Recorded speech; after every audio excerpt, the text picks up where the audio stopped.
Hi friends, praise the lord. నేను మీ నాగన్నప్ప.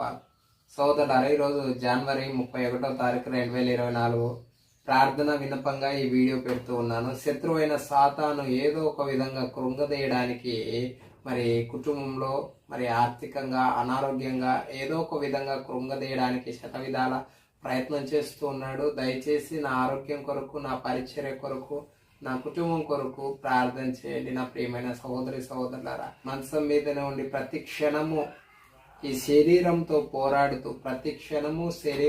పోరాడుతూ దాదాపు గత 7 సంవత్సరాల నుంచి దేవుని కొరకు ధైర్యంగా దేవుడిచ్చిన అవకాశాన్ని బట్టి దేవుని యొక్క పరిచర్య చేస్తూ ఉన్న నన్ను శత్రువైన సాతాను ఏదో ఒక విధంగా కృంగదీయడానికి మరి ఆర్థికంగా, అనారోగ్యంగా, కుటుంబపరంగా ఏదో ఒక విధంగా కృంగదీయడానికి శతవిధాల ప్రయత్నం చేస్తూ ఉన్నాడు. దయచేసి నా ఆరోగ్యం కొరకు, మరి నా